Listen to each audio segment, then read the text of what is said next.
Namo Bhagavate Vasudevaya. Om Namo Bhagavate Vasudevaya. Om Namo Bhagavate Vasudevaya. თხოვოთ ტაძარში ვინც იმყოფება რომ ჯაირათა მათავა იმღერეთ გეთაყვარა. А кто-то может в храме без Джайра Таматова? Да. Не, ну, может, конечно, может. Там все могучие. Харе Кришна Деварата Прабху. Харе Кришна. Аха, როგორ ახარ ძმაო? კარგად, მადლობა. აკა რა ვის არ უნდა სიმღერა და მე ვიმღერებ მათ. ბიჭო, არავის არ უნდა, ეხლა ეგრე სად არის? ნადა.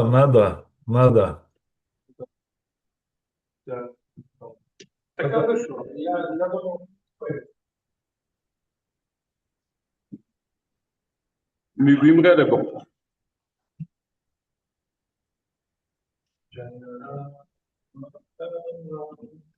Omsadikari Madhava Kunjabihari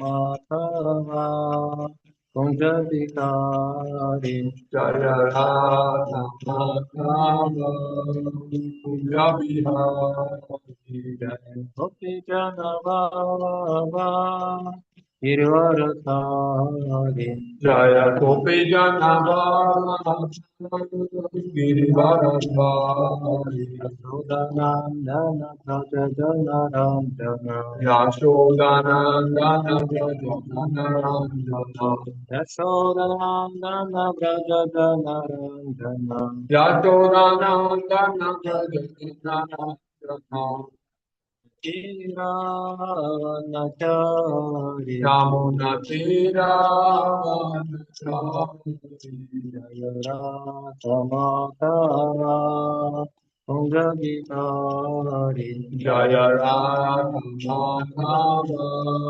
Kunjabihari Jaya Gopi Janavava Girvaratari Jaya Gopi Janavava Girvaratari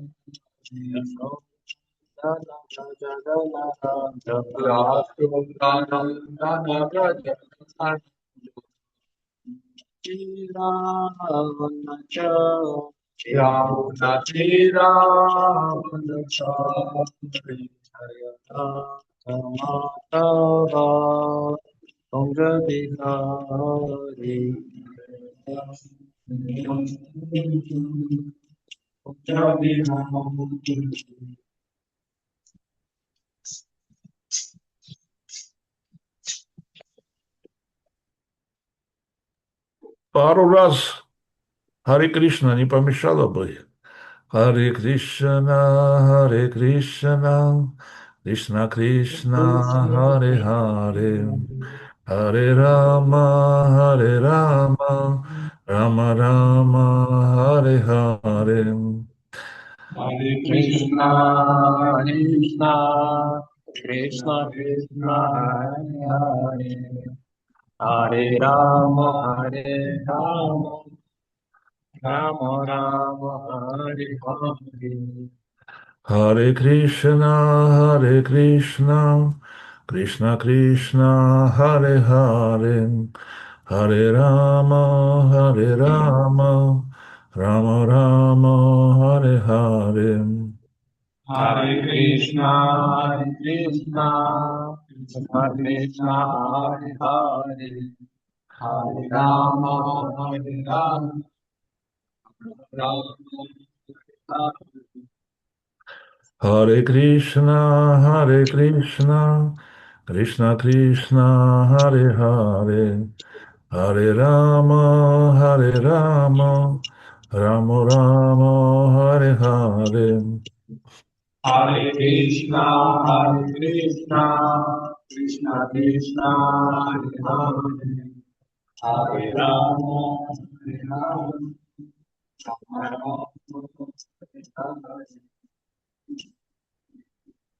Hare Krishna, Bhakti Vinod.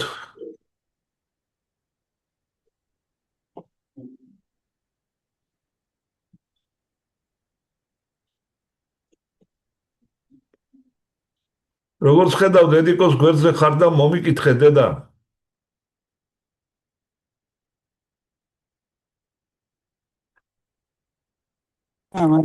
Hare Krishna, დევარა, აი თვითონ მოგიხადა, მადლობა, გაიხარე. დილამშვიდობისა, როგორ ბრძანდებით? როგორ ბრძანდებით? მადლობს, არა, ცოცხალი ვარ, ჯერჯერობით, მადლობთ. ჩვენ ყველანი ჯერჯერობით ვართ ცოცხალი. ეგეც მართალია. გაიხარეთ. ჯვარი გეწეროთ, შეგეძიოთ ყველა სალოცავი ზალა. ცოცხლეთ, გამიხარდა თქვენი ნახვა. გაიხარეთ, მადლობა. Hare Krishna. Hare Rama, Hare Krishna. Narayanam namaskrityam Naram chaivam narottamam Devim saraswati vyasam Tato jayatu dirayet Nashta praesha bhadreshu Nitya bhagavata sevaya Bhagavati uttama shloken Bhakti bhavati naishtikim. მოკლედ სამენაზე ვსაუბრობ და ვაყენე კორიანტელი რა. Хорошо, я буду по-русски. Рати თქვენ გადათარგმნით, ხო? კი ბატონო. Сегодня мы продолжаем читать 7 главу Шримад Бхагаватам. ეს ჩვენ ვაგრძელებთ შრიმად ბჰაგავატამის მეშვიდე სიმღერის კითხვას. И вторая глава 7 песни, она называется Хираньякашипу, царь демонов. მეორე თავს მეშვიდე სიმღერისა ქვია ირანიაკაშიფუ დემონთა მეფე. И дальше рассказывается очень интересная и замечательная биография великого демона царя Хираньякашипу. შემდეგ მოთხრობილია ძალიან შესანიშნავი ბიოგრაფია დიადი დემონის მეფე ირანიაკაშიფუს. Он великим был, великим, и он остается великим, потому что сам Господь выбрал его в качестве своего противника. რადგან თავად უფალმა ირჩა ის თავის მოწინააღმდეგედ. Да, он по воле Господа он был наделен демоническими качествами. უფლისნებით ის დემონური თვისებებით იყო აღსველი. Но он был настолько могущественный, настолько велик. თუმცა ის იმდენად ძლევამოსილი და დიადი იყო, что он доставлял удовольствие самого Господа своим противостоянием. რომ თავად უფალს კმაყოფილება მიანიჭა თავის წინააღმდეგობით. Хотя мы не должны подражать его. თუმცა ჩვენ არ უნდა მიუბაზოთ მას. Естественно, мы все понимаем, что не должны подражать его, но есть две причины, почему мы не должны подражать его. ყველა ხვდებით, რატომ არ უნდა მიუბაზოთ, მაგრამ არის ორი მიზეზი, რატომაც არ უნდა მიუბაზოთ. Первая причина – это то, что наши мелкие замыслы по своему масштабу, если даже станут демоническими, они не доставят удовольствия Господу.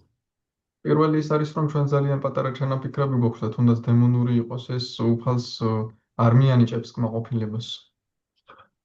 როგორც ბულატო კუჯავა მღერის, и все наши помыслы, мелкие злодейства на фоне Пушкина и птичка вылетает. Есть Булато Куджава, есть такая знаменитая песня на фоне Пушкина и птичка вылетает. И все наши помыслы, мелкие злодейства на фоне Пушкина. Это наши все помыслы, мелкие злодейства, они не годятся для того, чтобы удовлетворить Господа. ჩვენი ჩანაფიქრები ძალიან патара ბოროტმოქმედებია და არ გამოდგება იმისთვის, რომ ფარი დავაკმაყოფილოთ. Но с другой стороны, у нас есть, у нас есть великолепная возможность минимальными усилиями, თუმცა მეორეს მხრივ ჩვენ გვაქვს უდიდესი შესაძლებლობა, რომ მინიმალური ძალისხმევებით минимальными усилиями удовлетворить Господа просто нашей искренностью. დავაკმაყოფილოთ უფალი უბრალოდ ჩვენი გულწრფელობით. И когда мы показываем нашу искренность, და როდესაც ჩვენს გულწრფელობას ვაჩვენებთ, наша истинная духовная природа выступает снаружи. ჩვენი ჭეშმარიტი სულიერი ბუნება გამოდის ჩვენგან. И мы радуемся, и другие радуются, ჩვენც გვიხარია და სხვებსაც უხარიათ и Господь радуется. და უფალსაც უხარია. В такие моменты мы могущественнее, чем сами могущественные демоны. ასეთ მომენტებში ჩვენ უფრო ძლევამოსილები ვართ, ვიდრე ყველაზე ძლევამოსილი დემონები. И могущественнее, чем Хираньякашипу. და ჰირანიაკაშიფუზე ძლევამოსილებიც. И мы достойны общаться с Господом. და ჩვენ ღირსნი ვართ, რომ უფალთან გქონდეს ურთიერთობა И Господь принимает наше общение. და უფალიც იღებს ჩვენს ურთიერთობას. И Он предстает перед нами не как ужасная форма человека-льва, და ის ჩვენს წინაშე წარსდგება არა საშინელი ფორმით ადამიანი ლომის. или ужасная форма, не менее ужасная форма вепря. ან არანაკლებს საშინელი ფორმით ტახით. Надо же повезло этому Хираньякше, он был убитой свиньей, вепрем. გაუმართლა ჰირანიაკშას ღორმა ტახმა მოკლა ის. Нет, он предстает в удивительной форме, как вспоминает Арджуна. Ну, он может предстать и еще в удивительной и дорогой форме, но Арджуна как вспоминает, когда мы отдыхали после обеда, არჯუნა როგორც ეხსენებს, როცა ვისვენებდით სადილის შემდეგ. Кришна любил вспоминать свои героические поступки. კრიშნას უყვარდა გახსენება თავის საგმირო საქმენის. Кришна вообще любит, когда он о нем думает, когда он производит впечатление, Кришна очень любит это. კრიშნას ზოგადად ძალიან უყვარს, როცა სხვებზე შთაბეჭდილებას ახდენს. Иногда, когда он рассказывает свои героические поступки, он перебарщивает. როცა თავის საგმირო საქმეებს ყვება, ის გადაამეტებს ხოლმე. Арджуна говорил: о, да, да, все было именно так, никак иначе.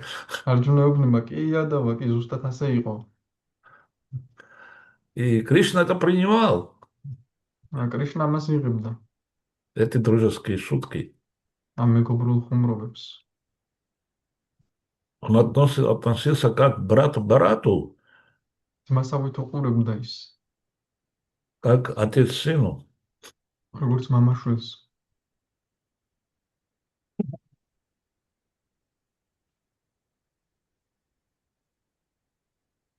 Там Господь говорит Арджуна, Создатель вселенных, არჯუნა ამბობს, უფალი სამყაროთა შემქმნელი, Создатель всего сущего, შემქმნელი ყოველივე არსებულის, Бог богов. ღმერთთა ღმერთი.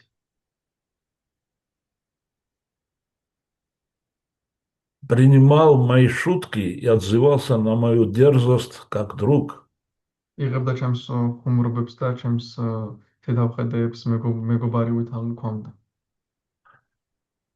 И, в принципе, вся суть Шримад Бхагаватам в том заключается, что мы поняли эти удивительные формы и игры Господа. და პრინციპში შრიმად ბჰაგავატამის მთელი არსი იმაში მდგომარეობს, რომ უფლის ეს საოცარი თამაშები გავიგოთ. Что мы поняли Рупа Гуна Лила, რომ ჩვენ გავიგოთ რუპა გუნა ლილა, форму, качество и деяние Господа. უფლის ფორმა, თვისებები და საქმიანობები. И в этих бесконечных разнообразиях და формы, качеств и деяний განსაზღვრო მრავალფეროვნებებში ფორმის, თვისებების და საქმიანობების мы должны найти свою ситхарупу, ჩვენი სითარუპა უნდა ვიპოვოთ, нашу истинную форму духовную, ჩვენი ჭეშმარიტი სულიერი ფორმა, которая является изначальной нашей формой взаимоотношения с Господом. რომელიც ჩვენი თავდაპირველი ფორმა ღმერთთან ურთიერთობებში. И эти формы взаимоотношений настолько разнообразны, настолько бесконечно разнообразны, და ეს ურთიერთობების ფორმები იმდენად მრავალფეროვანი და უსაზღვროდ მრავალფეროვნანია, что каждый может восстановить свою истинную форму, вспомнить свою истинную форму, служа Бхагаватам. რომ ყველას შეუძლია გაიხსენოს აღადგინოს თავის ჭეშმარიტი ფორმა ბჰაგავატამის მსახურებით. Нашта праеша падрешу нитья Бхагавата севая. Все неблагоприятное, вся наша иллюзия, вся наше заблуждение, все наше невежество, она исчезает, если мы постоянно служим Бхагаватам. ყველაფერი არის ასიკეთო ჩვენი ილუზიები უმეცრება ქრება თუ მუდმივად ვემსახურებით ბჰაგავატამს. Это путь домой. ეს არის გზა შენისაკენ. И это действительно рабочий, настоящий путь домой. ეს არის ნამდვილი მუშა გზა სახლისკენ. И мы начинаем понимать, что изучение Шримад Бхагаватам и Бхагавад-гиты და ჩვენ ვიწყებთ იმის გაგებას, რომ შრიმად ბჰაგავატამის და ბჰაგავად-გიტას შესწავლა она не есть овладевание мудростью этих учений. ეს არ არის უბრალოდ ამ სწავლებების დაუფლება. სიბრძნისა დაუფლება. Мы обычно привыкли, что чего-то понять, чего-то изучить, это значит овладеть. ჩვენ ძირითადად გვესმის, რომ მივეჩვიეთ, რომ რაღაცის შესწავლა ნიშნავს დაუფლებას. Действительно, если мы понимаем сущность чего-то явления, мы уже владеем этими силами и явлениями. მართლაც თუ რაიმე მოვლენის არსი გვესმის, ჩვენ ვფლობთ ამ მოვლენებს და ძალებს. Но по отношению к Шримад Бхагаватам и Бхагавад-гите изучение это значит служение. მაგრამ შრიმად ბჰაგავატამის და ბჰაგავად-გიტასთან მიმართებაში შესწავლა ნიშნავს მსახურებას. А это служение, оно заключается в том, что внимательно послушав или прочитав Шримад Бхагаватам и Бхагавад-гиту, და ეს მსახურება იმაში მდგომარეობს, რომ თუ ყურადღებით წავიკითხავთ შრიმად ბჰაგავატამს ან ბჰაგავად-გიტას, очень внимательно искать в них истинный смысл и интонации, которые относятся именно к нам. ძალიან ყურადღებით ვეძებოთ ჭეშმარიტი არსი და ინტონაციები მათში, რომელიც უშუალოდ ჩვენ ის ჭეშმარიტებები, რომლებიც უშუალოდ ჩვენ გვეხება. И эта интонация, это именно для нас. И там есть вкус и интонации для всех. იქ გემოები და ინტონაციები არის ყველასთვის. Поэтому, когда человек начинает служить Шримад Бхагаватам или личности Бхагаватам, он очищается полностью. ამიტომაც, როდესაც ადამიანი ემსახურება შრიმად ბჰაგავატამს ან პიროვნება შრიმად ბჰაგავატამს, ის სრულად იწმინდება. Далее происходит чудо. შემდეგ ხდება სასწაული. Далее энергия поднимается с низших уровней, низших чакр, энергия поднимается до сердечной чакры и прорывает Хридая Грантха, узел сердечной чакры. ქვედა ჩაკრებიდან ენერგია ამოდის, დაბალი ენერგიები ამოდის და არგოს გულის ჩაკრას, ხრიდაე გრანთას. Она ткачу. Раквиан? Анахата чакра. Хридая чакра, анахата чакра – это сердечная чакра. И там есть узел, который надо пробить чтобы переместиться в высшие измерения, запредельные, которые за пространством. ანაჰატა ჩაკრაში, გულის ჩაკრაში არის კვანძი, რომელიც უნდა გავარღვიოთ იმისთვის, რომ გადავიდეთ ზედა განზომილებებში სივრცის მიღმა. И когда это происходит, исчезают, то есть, когда это происходит, человек становится довольным и счастливым. Сатва гуна овладевает и человеком.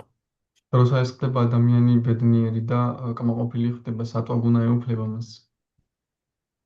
Тародесац адамианис, и когда в уме человека господствует сатва гуна, тогда он полностью доволен. როდესაც ადამიანის ჭკუაში სატვაგუნა მეფობს, ის სრულიად კმაყოფილია. Он обретает мир, ის სიმშვიდეს პოვებს, чудовас. მშვიდობას. И после этого происходит еще более такое сильное чудо. ამის შემდეგ კი კიდევ უფრო ძლიერი სასწაული ხდება. Пропадают все сомнения, ყველა ეჭვი ქრება. все противоречия, они соединяются и составляют единую полную картину. ყველა ურთიერთწინააღმდეგობა ერთდება და ერთიან სურათს ქმნის. Наше видение, оно расширяется, наше сознание расширяется настолько, что исчезают сомнения и противоречия.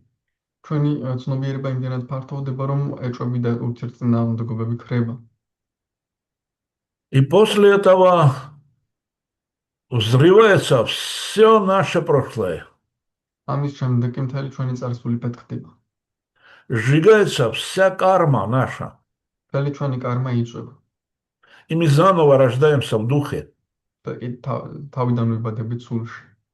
Мы можем остаться живым в нашем теле, შეიძლება ჩვენ ცოცხალი დავrჩეთ ჩვენს სხეულში, но наше сознание – это уже сознание нематериальное, духовное. მაგრამ ჩვენი ცნობიერება უკვე არა მატერიალური, არამედ სულიერი ცნობიერებაა. А после этого происходит еще более сильное чудо. ამის შემდეგ კი კიდევ უფრო დიდი სასწაული ხდება. Человек начинает видеть себя и Бога. ადამიანი იწყებს საკუთარი თავის და ღმერთის დანახვას. И он видит Бога в своем сердце. ის ხედავს ღმერთს თავის გულში И он начинает его изучать с пальцев ног. და ის იწყებს მის შესწავლას ფეხის თითებიდან. Ногти на пальцах ног излучают невероятное сияние. ჭხილები ფეხის თითებზე დაუჯერებელ სინათლეს ასხივებს. Потом он взгляд поднимает еще выше, он видит его стопы целиком. შემდეგ მზერას უფრო ზემოთ წევს და ტარფებს სრულად ხედავს. И он понимает милость Бога. და მას ეს მისუფლის წყალობა. Потом он видит и щиколотки, и этот самый колени, потом уже талию Господа, одежды Господа, грудь Господа, на котором драгоценный камень Кауступха, и потом он видит шею Господа, потом его лицо, его взгляд. შემდეგ ის მზერას წევს და ხედავს მის მუხლებს, წყელს, კეირდს, რომელზეც კაუსტუფა ქვა და შემდეგ ყელს ხედავს, შემდეგ სახეს და შემდეგ მის მზერას. И если и человек обретает свободу, და ადამიანი ხოვებს თავისუფლებას. но это не все. მაგრამ ეს ჯერ კიდევ არ არის ყველაფერი. Даже с этого уровня человек может снова упасть в материальную иллюзию. ამ დონიდანაც კი ადამიანს შეუძლია კიდევ დაეცეს მატერიალურ ილუზიაში. А мы именно с этого уровня и падали. ჩვენ ზუსტად ამ Material დონიდან иллюзия. დავეცით მატერიალურ ილუზიაში. Если нам повезет,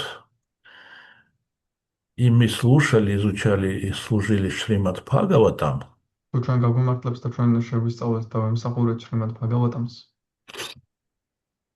наше сознание расширяется еще дальше и она доходит до Голоки Вриндавана.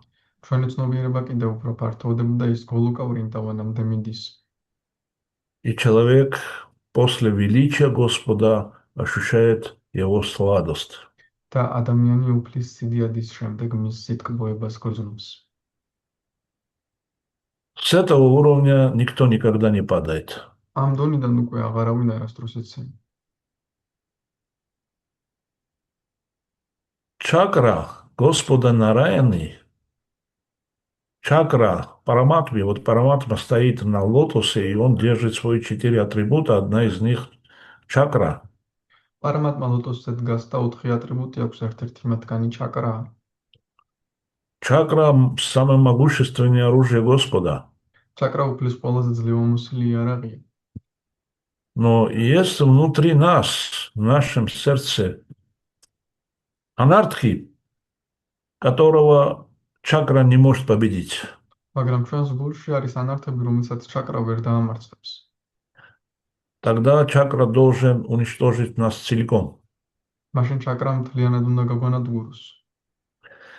Чакра Господа Нараяны может уничтожить всех наших противников, врагов и противоречий, и всех проблем на нашей духовной пути. Все, что снаружи, чакра может все уничтожить и открыть нам дорогу. ნარაიანას ჩაკრას შეუძლია ყველაფერი განადგუროს, რაც გარშემოა, ჩვენი დაბრკოლებები, მტრები და ასე შემდეგ. Но он не может зайти внутри нас. მაგრამ ის ჩვენში ვერ შემოვა. Максимум, что он может сделать, это отсечь голову нам. მაქსიმუმ შეუძლია თავი მოვაჭროს. Но то, что не может чакра Господа Нараяны, тот может флейта Кришны. მაგრამ რასაც უფალი ნარაიანას ჩაკრას არ შეუძლია, კრიშნას ფლეიტას შეუძლია. Звуки флейты Кришны, они заходят внутри. კრიშნას ფლეიტის ბგერები შიგნით შემოდიან.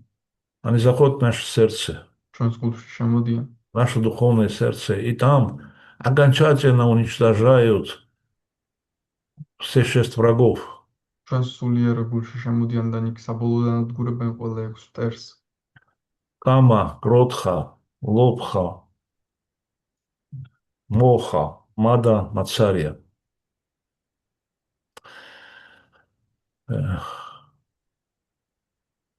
Желание наслаждаться, вожделение, гнев, Кама, Кротха, жадность, иллюзия, гордыня и зависть. ნებამრის ხანიბა, სიხარბე, ილუზია, სიამაყე და შური. Это антарая, внутренние наши, настоящие враги, и они исчезают. И поэтому с этого уровня душа никогда не покидает Кришну и никогда не падает. ჩვენი შინაგანი მტრები ამგვარად ქრება, ამიტომაც ამ დონიდან კრიშნას სული არასდროს ტოვებს და არასდროს ეცემა.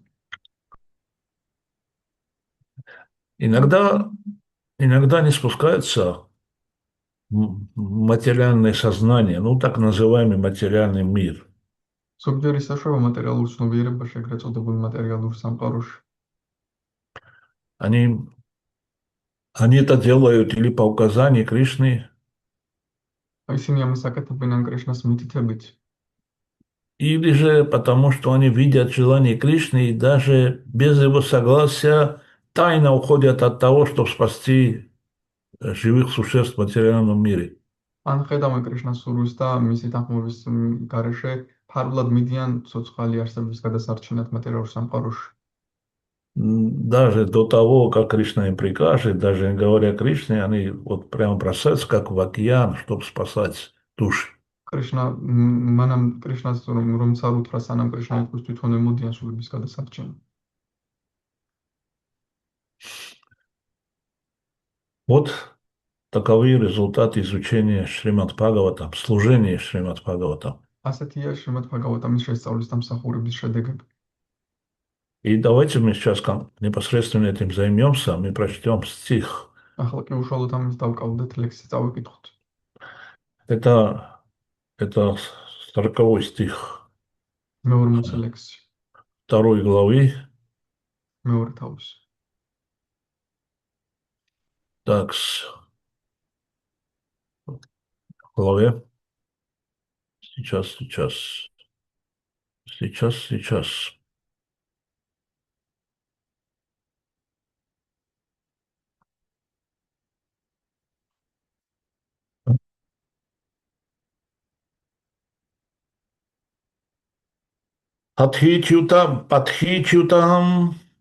Подхичутам, тиштхати диштаракшитам, грихеститхам, тадбихатим винашяти, живати анатхапи тад икшитоване, грихабхигуптася хатона чиватим. Иногда человек теряет деньги на улице, где любой может их увидеть, но по воле проведения они остаются никем не замеченными, и позднее потерявший эти деньги находит их там же в целости и сохранности. С другой стороны, человек, лишенный защиты Господа, может остаться без своих денег, даже если надежно спрячет их в собственном доме. Тот, кого хранит Верховный Господь, даже в джунглях будет цел и невредим, несмотря на полное одиночество. А человек, живущий у себя дома, окруженный заботой родных и близких, может внезапно умереть, и никто не в силах будет его спасти. Комментарий. Здесь Ямараджа приводит примеры, помогающие нам осознать высшую волю Господа. Если мы хотим что-то сохранить или уничтожить, у нас это может и не получиться, но замыслы Господа исполнятся всегда. В этом стихе приведены очень жизненные примеры, и каждый из нас наверняка сталкивался с подобными случаями. Есть много и других примеров, подтверждающих ту же истину. Так Махараджа Прахлада сказал, что хотя родители всячески опекают своего ребенка, с ним все равно случаются разные беды. Если бывает, что, несмотря на хорошее лекарство и усилия опытного врача, больному не удается выжить. Одним словом, на все воля Верховной Личности Бога. И поэтому наш единственный долг – предаться Господу и обрести Его покровительство. Шрила Прабхупада ки, Хари Кришна. Радик Тхот, пожалуйста. თარგმანი. ზოგჯერ ადამიანს ხალხით სავსე ქუჩაში ფული ეკარგება. ნებისმიერ გამლელს შეუძლია მისი დანახვა, მაგრამ განგება იცავს ამ დანაკარგს და ამის გამო სხვები ვერ ხედავენ. საბოლოოდ კი ფულის დამკარგველი ახერხებს მის პოვნას. მეორე მხრივ, თუ კი უფალი არ დაიცავს სახლში საიმედოდ შენახული, ფულიც კი შეიძლება უგზო უკლოდ გაქრეს. უზენაესის ნებით ადამიანი მფარველის გარეშეც ცოცხალი და სახსალამათი დარჩება უღრან ტყეშიც კი. მაშინ, როცა სახლში ნათესავებისა და მსახურების მიერ საიმედოდ დაცული უმწეუა სიკვდილის წინაშე, რაიგ მყოფთაგან არც არავის შეუძლია მისი ხსნა. კომენტარი. ეს უფლის ზეაღმატებულობის წარმოსაჩენი მაგალითებია. დაცვის ან განადგურების მშვენეული გეგმები შეიძლება არ განხორციელდეს, მაგრამ ის, რის გაკეთებასაც უფალი გადაწყვეტს, აუცილებლად შესრულდება. ამასთან დაკავშირებით ლექსში ისეთი ცხოვრებისეული მაგალითებია მოყვანილი, რაც ყველას აქვს გამოცდილი. არსებობს მრავალი სხვა მაგალითიც, თუნდაც პრაჰლადა მაჰარაჯას ნათქვამი დავიმოწმოთ. ბავშვი მთლიანად თავის დედასა და მამაზეა დამოკიდებული, მაგრამ მათი მუდმივი თანდასწრების მიუხედავად მას მრავალი რამ აწუხებს.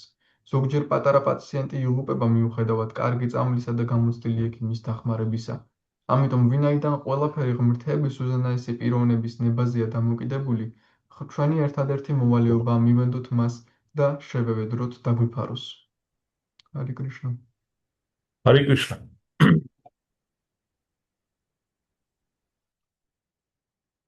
Om Gyanati Mirandasya Gyanam Jana Shalakaya Chakshurumilitam Mena Tasmai Shri Gaurave Namaha Namo Vishnu Padaya Krishna Preshtaya Putale Srimati Bhaktivedanta Swami Nitya Namine Namaste Saraswati Deve Gauramani Pracharine Nirvishesha Shunyavadi Vashyati Adishtarine Jai Shri Krishna Chaitanya Prabhu Nityananda Shri Advaita Gadadhara Shrivasadi Gaura Bhaktavinda Hare Krishna Krishna Krishna Hare Hare Hare Rama Rama Hare Hare Om Sahana Bhavatu Sahana Punaktu Sahaviryam Karavavahe Tejasvina Madita Mastu Mavitri Shavahaye Om Shanti Om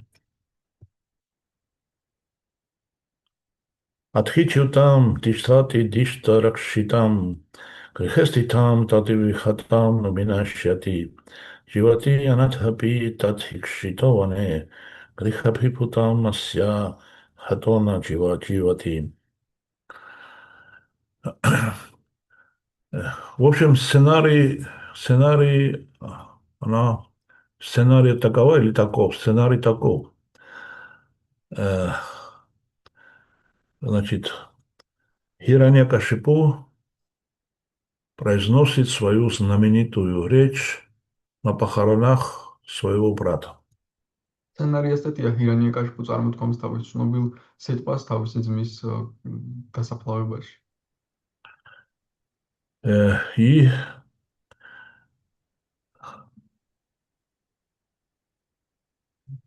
Шукадева Госвами, рассказывая эту историю императору Парикшит, он называет Хираньякашипу Дешакала Гьянам. როდესაც შუკადევა გოსვამი მაჰარაჯა პარიქშიც ამ ისტორიას უყვება, ის ჰირანიაკაშიპუს და კალაგიანას уцодებს. То есть тот великий политик, который знает, как действовать в соответствии местом и временем. ანუ თეადი პოლიტიკოსი, რომელმაც იცის როგორი მოქმედოს ადგილისა და დროის შესაბამისად. Хираньякашипу был очень разгневан. ჰირანიაკაშიპუ ძალიან გაბრაზებული იყო. Что мы поняли, что значил этот гнев, его гнев. Там написано, что он взгляд полный гневом, он поднял на небеса, и из-за этого гневного взгляда на горизонте зажглись огни, и появился дым. რომ იცოდეთ რა როგორი იყო მისი ბრაზი, იქ წერია რომ ჰირანიაკაშიპუმ თავისი გაბრაზებული მზერა აღმართა ჰორიზონტისკენ და ამ გაბრაზებული მზერიდან გამომდინარე ჰორიზონტზე ცეცხლები გაჩნდა. Он сжег пространство. მან სივრცე დაწვა. Но дело в том, что он сдержал свой гнев, მაგრამ საქმე იმაშია, რომ თავისი ბრაზი შეიკავა. и он ласково обратился Келисупали Рогорари Русулат. Я не думаю, что кто-то знает. Ну, ласково обратился к детям, супруге и матери погибшего. მან თავაზიანად მიმართა ჭირის უფლებს.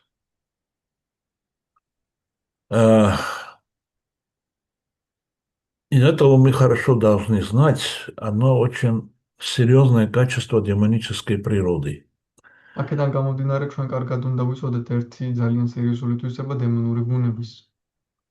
Когда человек основывает свою речь и свою позицию на место и времени, როდესაც ადამიანი თავის ბრაზს და თავის პოზიციას, თავის სიტყვას და თავის პოზიციას დროისა და ადგილის შესაბამისად აყალიბებს, когда он слишком привязан к месту, времени и обстоятельству, როდესაც ძალიან არის მიჯაჭვული დროზე, ადგილზე და გარემოებაზე, тогда у нас должно появиться сомнение всегда, что здесь присутствует демоническая природа.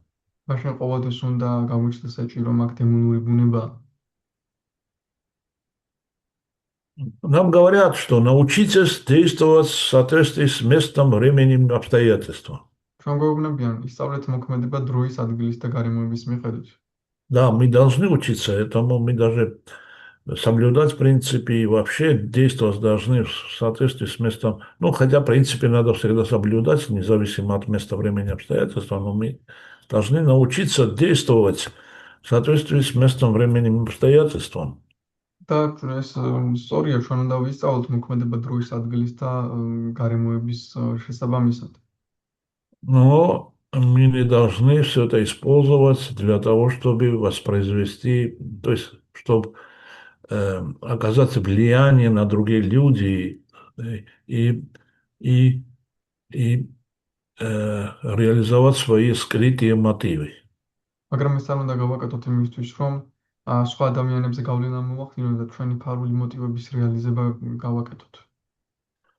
Когда политики, государственные деятели нынешние и подобные люди начинают действовать и вести себя в соответствии с местом и времени, это значит, что они хотят добиться какой-то цели. როცა დღევანდელი პოლიტიკოსები მოქმედებენ დროის და ადგილის მიხედვით, ეს ნიშნავს, რომ მათ გარკვეული მიზნის მიღწევას უწევთ. И там присутствует демоническая природа. და იქ დემონური ბუნება. Но деятельность преданных должно учитываться место и время, но преданный должен быть искренним, и его мотивы должны быть искренними. თუმცა ერთგულის საქმიანობა უნდა ითვალისწინებდეს დროს და გარემოებას, მაგრამ ერთგული და მისი მოტივები წმინდა უნდა იყოს. Второе, на что можно обратить внимание во всей этой истории, это то, что Хираньякашипу рассказывает вдове, детям и матери науку о душе. მეორე რასაც ყურადღება უნდა მივაქცოთ, ის არის, რომ ჰირანიაკაშიპი მათ სულის შესახებ მეცნიერებას უყვება. Такие продвинутые личности, даже если они демонически настроены, они в совершенстве владеют этой наукой о душе. თუნდაც ასეთი დემონური პიროვნებები სრულყოფილად ფლობენ მეცნიერებას სულის შესახებ. Они прекрасно знают, что душа никогда не рождается, душа никогда не умирает. მათ კარგად იციან, რომ სული არასდროს იბადება და არასდროს კვდება. И они знают, что вся жизненная путь души, она определяется Богом. და მათ მშვენივრად იციან, რომ სულის მთელი ცხოვრების გზაღმერთი არის განსაზღვრული. Они это знают. მათ ეს იციან. Хираньякашипу приводит такой пример. Так же, как вокруг прохладного колодца собираются люди, отдыхают, утоляют жажду, беседуют между собой, а потом расходятся. Так и души, их пути пересекаются, они снова расходятся. ჰირანიაკაშიპი ყვება როგორც გრილი ჭასთან ადამიანები იკრიბებიან, ისვენებენ და შემდეგ მიდიან თავთავიანთ ადგილებზე, სულებიც ასევე ხან იკრიბებიან ერთად, ხან კი იშლებიან. На пересечении торговых путей часто проезжают караваны. В Тбилиси, например, это было пересечение торговых путей. И здесь были бани, и есть бани, серные бани. И все эти караваны, все эти торговцы, все эти люди, они посещали серные бани, они вместе там шпарились и беседовали, знакомились, обменялись мнениями, потом снова расходили все эти караваны, и они могли не встречаться друг с другом никогда.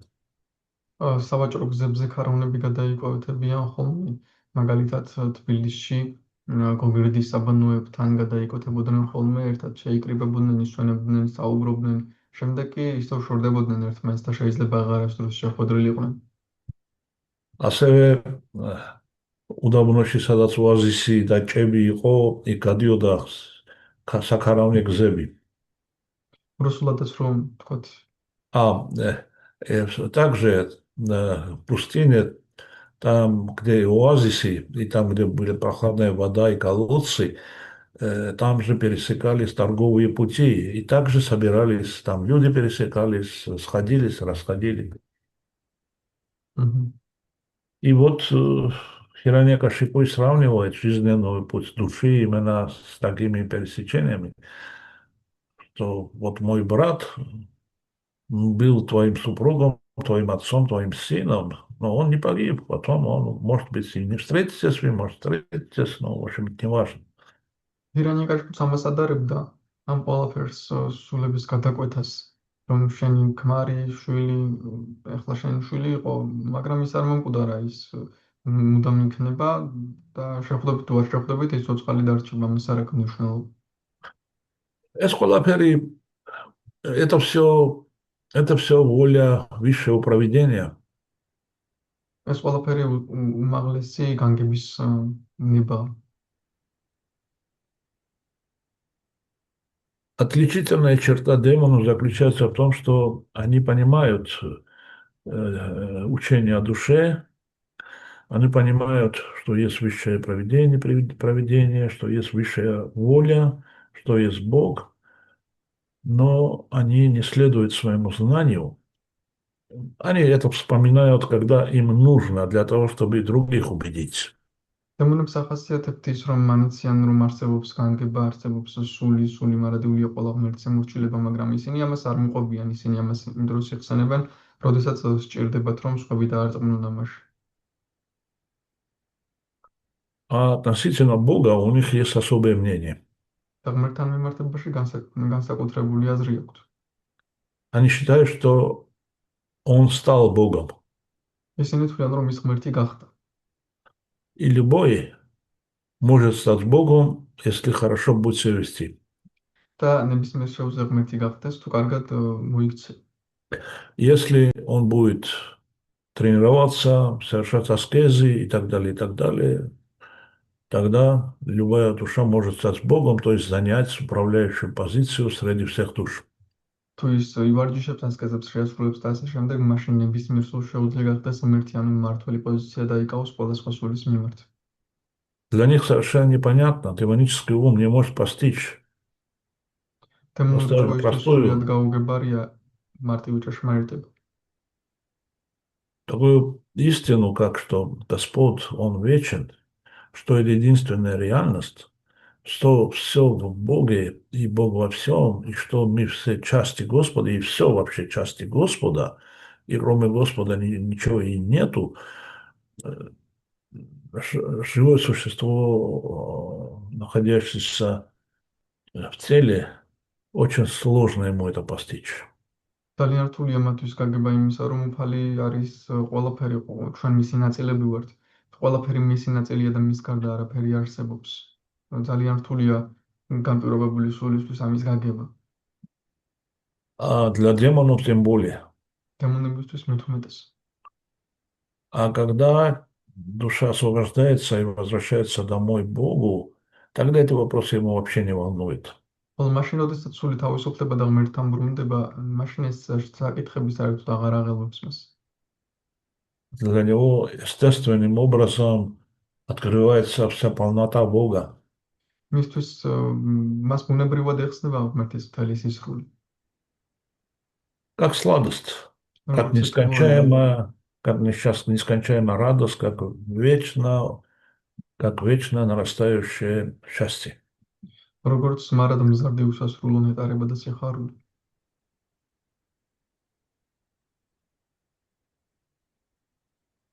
И Хирanyакашипу говорит, и Хирanyакашипу рассказывает одну историю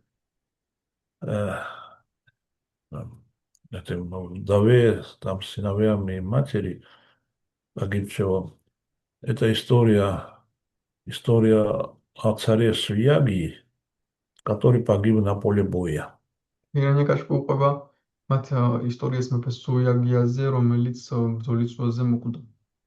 И в этой истории присутствует Ямараджа, ამ ისტორიაში ამარაჯაც ფიგურირებს, и который принял образ мальчика, когда увидел, как жены погибшего царя плачут. რომელმაც მიიღო ბიჭის ფორმა, როდესაც ნახა, რომ სოლები დაღუპული მეფის კუტირი. И он говорит, что вот я маленький мальчик, и даже я понимаю, что мертвого надо хоронить вовремя, до захода солнца. А эти жены, они хотя и взрослые люди, они это не понимают и плачут, плачут, плачут без конца и держат этот труп, тело, и не хотят отпускать это тело, как будто это тело вообще что-то собой представляет, уже мертвое тело. რომ მე ბავშვსაც კი მესმის რომ მზის ჩასვლამდე უნდა დაიმარხოს სხეული, მაგრამ ისინი ტირიან უსასრულოდ და გაუჭებიან ამ სხეულს თითქოს ის რამეს წარმოადგენს. И Ямараджа, и Хроника еще рассказывает, как Ямараджа провозгласил очень интересный, очень фундаментальный принцип влияния высшей силы. ირანია კაშფუყობა იამარაჯამ როგორ გამოაცხადა ფუნდამენტალური პრინციპი უმაღლესი ძალის გავლენისა. То есть все это происходит по замыслу высшей силы. რომ ეს ყველაფერი უმაღლესი ძალის ჩანაფიქრით ხდება. Эта высшая сила, Верховная Личность Бога, она не просто так создает Вселенную, а сам уже уходит от греха подальше. უზენაესი უფალი ეს უმაღლესი ძალა არა მხოლოდ ქმნის სამყაროს და შემდეგ მიდის აქედან. Нет, он непосредственно участвует в поддержании порядка в этом мире. არა ის უშუალოდ მონაწილეობს წესრიგის შენარჩუნებაში ამ სამყაროში. Мы знаем, что Брахма, полное вожделением, полное раджагуны, он создает, в совершенстве создает по проекту Господа эту Вселенную. ჩვენ ვიცით რომ ბრაჰმა ნებით რაჯაგუნით სავსე ქმნის სრულყოფილად ამ სამყაროს. Мы знаем, что Шива его уничтожает в свое время. ჩვენ ვიცით რომ შივა თავის დროზე ანადგურებს მას. Без пристрастий, между прочим, уничтожает. Не то, что ему не нравится, его уничтожает, кому нравится, его оставляет. თანაც მიუკერძოებლად ანადგურებს, ისე არა რომ თუ მომწონს დავტოვი, თუ არ მომწონს გავანადგურებ. А сам Господь, обладающий высшей энергией, всеми энергиями, он поддерживает Вселенную. თავად უფალი კი, რომელიც ყველა ენერგიას ფლობს, ის ინარჩუნებს ამ სამყაროს. А поддержание Вселенной включает в себя множество функций. სამყაროს Каждый деталь, შენარჩუნება კი მრავალ фунქციას მოიცავს ყოველი деталь. он учитывает каждую деталь, он назначает должностных лиц вроде вида полубогов. ის ყოველ деталს ითვალისწინებს, ნიშნავს თანამდებობებზე ნახევარმართებს. И каждый из них управляет определенной функцией, судьбами людей. ყოველი მათგანი მართავს გარკვეულ ფუნქციას ადამიანთა ბედს. Он поддерживает космическое строение, ის კოსმიურ წყობას ინარჩუნებს, и он выполняет желания. სურვილებს ასრულებს. Это и есть поддержание. ეს არის შენარჩუნება. Это великая деятельность. ეს თეატრის საქმიანობა. Создавать из 5 элементов и 3 гун великолепную, бесконечную разновидности и многообразие, это и есть поддержание. 5 ელემენტისგან და 3 გუნდისგან შექმნა ესეთი მრავალფეროვნება, ეს არის შენარჩუნება. И Ямараджа говорит, что без воли Господа ничего не происходит. იამარაჯა ამბობს, რომ უფლისნების გარეშე არაფერი ხდება. Он говорит, что иногда Адхичиутам, Тиштхати, Дишта, Ракшитам, иногда даже если человек что-то уронил на улице, ზოგჯერ ის ამბობს, რომ ზოგჯერ შეიძლება ადამიანმა რაღაცა დაკარგოს ქუჩაში. просто он обронил что-то, ну, допустим, бумажник, მაგალითად საფულე დაკარგა. товар, да. დაუვარდა. Если есть воля Господа, никто этот бумажник не заметит. თუ უფლისნება ამ საფულეს ვერავინ შეამჩნევს. И человек там же найдет его, где обронил. და სადაც დაუვარდა, იქ იპოვის ადამიანს. И он удивится и обрадуется. გაუკვირდება და გაუხარდება. Это же точно не по его воле происходит. ეს ხო ნამდვილად არ ხდება მისი ნებით. Значит, есть какая-то другая высшая воля, которая управляет всем этим. ანუ რაღაც სხვა უმაღლესი ნებაც არის, რომელიც ამ ყველაფერს მართავს. Тогда, когда иногда грехести там, тадвихатам, винашяти, тогда, когда дома надежно спрятано что-то, которое дома лежит на надежном месте, иногда исчезает. თუმცა შეიძლება სახლში საიმედო ადგილას გუფუნდეს რაღაც შენახული და გაქრეს. У нас с сестрой постоянно это бывает. Я что-то не нахожу дома, я знаю, что дома где-то лежит что-то, я его не нахожу. Я сестре говорю, где это, где ты взяла? Она говорит, я не знаю, я не брала, все. А эта вещь все равно исчезла, и все. Исчезла, и все. ჩვენ მუდმივად გვაქვს ეს სახლში ვეძებ ხოლმე რაღაცას დასვეუბნები სად არის ეს მანაც არ იცის და უბრალოდ ქრება ეს. Ну вот, и иногда человек, попавший совершенно один, где-то в диком лесу, он выходит отсюда невредимым. Тогда как иногда человек, живущий дома под надежным присмотром членов семьи, просто умирает. ზოგჯერ ადამიანი უღრანტყეშია და გამოდის ხელშეუხებელი იქიდან, ხოლო ზოგჯერ ადამიანი სახლშია ოჯახთან და კვდება. И в связи с этим я вспомнил вот сейчас замечательное произведение Булгакова «Мастер и Маргарита». ახლა ბულგაკოვის შესანიშნავი ნაწარმოები ოსტატი და მარგარიტა გამახსენდა. И это знаменитый эпизод, когда в саду Воланд беседует с председателем Мослита и одним молодым писателем-дураком. როდესაც ბაღში ვოლანდი საუბრობს თავმჯდომარესთან და ერთ ახალგაზრდა სულელთან. А он говорит с английским акцентом.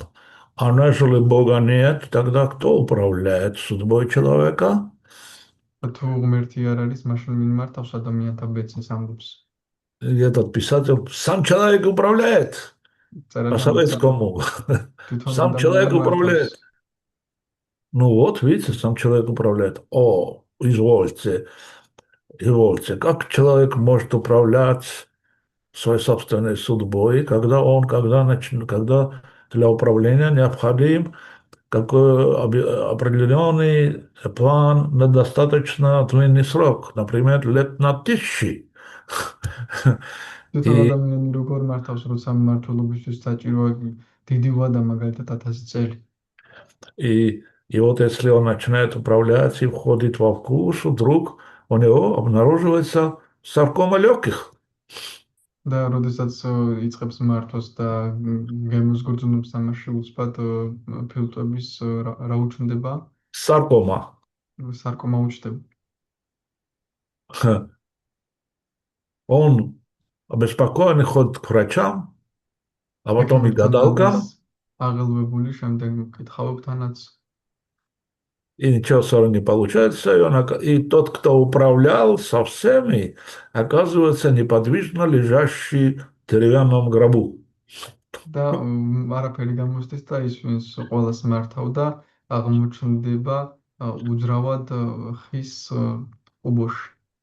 И родственники видят, что от умершего нет никакой пользы, сжигают его в печи.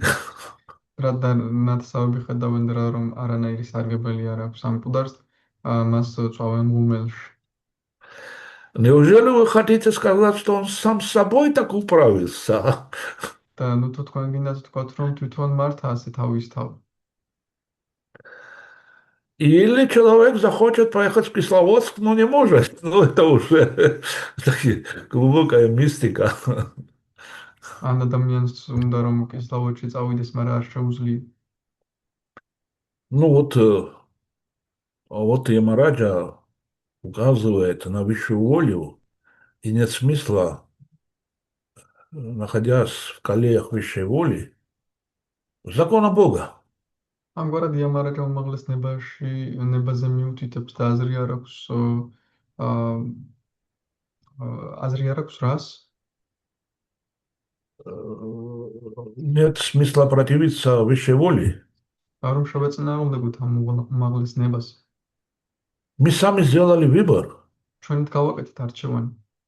Мы сами сделали выбор между Богом и Его законом. ღმერთსა და მის კანონს შორის. Мы вместо того, чтобы захотеть жить с Кришной, იმის мы ნაცვლად, რომ захотели жить, კრიშნასთან ცხოვრება მოგდომებოდა, мы захотели жить как Кришна. მოვინდომეთ ვიცხოვროთ როგორც კრიშნა. Вот есть разница, да, жить с Кришной и жить как Кришна. ხომ არის განსხვავება იცხოვრო კრიშნასთან და იცხოვრო როგორც кришна? Жить с Кришной – это естественное наше положение, и мы выбираем Бога, и жить с ними, это вполне естественно, родиться вместе. კრიშნასთან ცხოვრება ჩვენი მდგომარეობაა და ჩვენ ვირჩევთ ამ სრულიად ბუნებრივი. А жить как Кришна – это совсем другое. თუმცა ცხოვრება როგორც კრიშნა სრულიად სხვა რამ არის. И этот совершенно невозможная модель жить как Кришна, Кришна обеспечивает иллюзорным образом. და ამ შეუძლებელ მოდელს იცხოვრო როგორც კრიშნა, კრიშნა ილუზორული სახით ასრულებს. Он создает все иллюзорное, значит, иллюзорная реальность, где мы живем как Кришна. ის ქმნის მთელ ამ ილუზორულ რეალობას, სადაც ჩვენ ცხოვრობთ როგორც კრიშნა. Или, во всяком случае, стараюсь жить как Кришна. ან ყოველ შემთხვევაში ვცდილობ ვიცხოვრო როგორც კრიშნა. С тем одним, с той одной разницей, что я соглашаюсь с тем, что я принимаю законы этого мира. იმ განსხვავებით, რომ ვეთანხმები იმას, რომ ამ სამყაროს კანონებს ვიღებ. Око за око, глаз за глаз, то есть око за око есть, да, зуб за зуб, око за око. И сделаешь хорошее, получишь хорошее, сделаешь плохое, получишь плохое. თუ კარგს იზამ კარგს მიღებ, თუ იზამ ცუდს მიღებ. То есть наша судьба, она определена этими законами, поэтому наш ошибочный выбор, когда мы выбрали вместо Бога, выбрали его закон. А закон неумолим. ჩვენი ბედი ამ კანონებით არის განსაზღვრული და რადგან ღმერთის ნაცვლად ეს კანონები ავირჩეთ, ეს კანონები არ არის დაუნდობელი. А Бог, Он всегда снисходителен. უფალი კი ყოველთვის მოწყალია. Вот такая разница между законом Бога и Богом. ასეთი განსხვავება უფლის კანონებსა და უფალს შორის. Я вспоминаю историю с моей собственной жизни. Я был тогда молодым и дурным, хотя я и сейчас не все дома, но тогда я был совсем. И ჩემი ახალგაზრდობის ისტორია მახსენდება. я был в Москве по командировке, მოსკოვში ვიყავ, окруженный прекрасной обстановкой. კარგი გარემოშით. И вот эту обстановку я пригласил в кино. და ეს გარემოცვა კინოში დავპატიჟე. Я жил там на квартире у друга, он в Тбилиси был, он дал мне ключи. მეგობართან ცხოვრობდი თბილისში, ბინაში თბილისში ცხოვრობდა და В общем, გასაგებია. квартира в моем расположении, обстановка, окружение, все благоволит к счастливой жизни. ყველაფერი ჩემს მე ვაკონტროლებდი ამ ყველაფერს, ბედნიერი ცხოვრებისთვის ყველაფერი იყო. И я все тогда начиналось с приглашением кино, тогда люди еще были более-менее приличные, то есть они сперва в кино приглашали. მაშინ ყველაფერი კინოში დაპატიჟებით იწყებოდა, ადრე ასე თუ ისე თავაზიანები იყვნენ და ჯერ კინოში პატიჟებდნენ. И когда мы вышли из кино, я обнаружил, что у меня не было ключей. როცა კინოდან გამოვედით, აღმოჩინე რომ გასაღები არ მქონდა. Это я обнаружил, когда мы дошли до дверей этого дома.